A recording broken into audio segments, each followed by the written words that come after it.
Hello बच्चों, let's read the question. आज का क्वेश्चन क्या है, पढ़ते हैं। Cell adhesion and cell recognition occurs due to biochemical of cell membrane नेमली।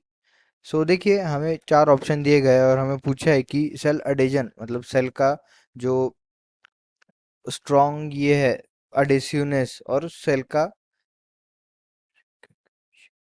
का जो पहचान है या फिर सेल की रिकग्निशन है वो किन बायोकेमिकल की वजह से होता है। सेल के कौन से बायोकेमिकल मेम्ब्रेन की वजह से होता है, मीन्स सेल के मेम्ब्रेन में ऐसा कौन सा बायोकेमिकल प्रेजेंट होता है, फिर ऐसा कौन सा कंपाउंड प्रेजेंट होता है जिससे कि हम सेल का अडेजन और सेल का रिकग्निशन कर सकते हैं। सो देखिए, पहला है लिपिड। सो लिपिड का फंक्शन क्या है? लिपिड का फंक्शन है कि वो सेल को स्ट्रॉन्ग बनाता है, सेल को स्टेबिलिटी प्रोवाइड करता है, सेल मेम्ब्रेन को वो रिजिड बनाता है या फिर हम स्ट्रॉन्ग बनाता है। ठीक है। और प्रोटीन प्रोटीन का काम है, वो एज अ कैरियर काम करता है, एज अ प्रोटीन के बहुत सारे काम है सेल मेम्ब्रेन में। वो एज अ ट्रांसपोर्ट करके काम होता है, एज स्टोरेज करके काम होता है।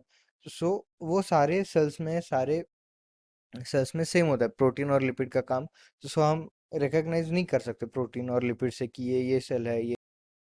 ऑप्शन सी देखिए, ग्लाइकोप्रोटीन और and glycolipid. So different cell के टाइप है ना, उनके उनमें वेराइटीज ऑफ ग्लाइकोप्रोटीन और ग्लाइकोलिपिड होते हैं उनके सरफेस पे। मीन्स हर एक सेल में या फिर हर एक टाइप के सेल में वो अलग अलग होंगे।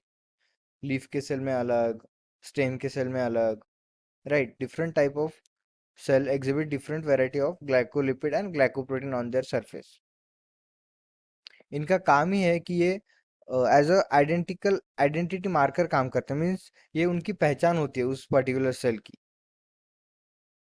It act as identity marker है, फिर ये पहचान करके काम करते हैं कि इन सेल में ऐसे प्रकार के ग्लाइकोप्रोटीन होंगे और इन सेल में ऐसे प्रकार के ग्लाइकोलिपिड होंगे on their surface. They act as a identical marker, identity marker. They act as identity marker, act as identity marker. मतलब इस सेल की ये आइडेंटिटी है, ये किससे पहचानी जाती है? सो ये ग्लाइकोप्रोटीन और ग्लाइकोलिपिड से पहचानी जाती है। So option C, glycolipid and glycoprotein, ये है इस क्वेश्चन का आंसर, जो कि है option C. I hope you understand it well. All the best.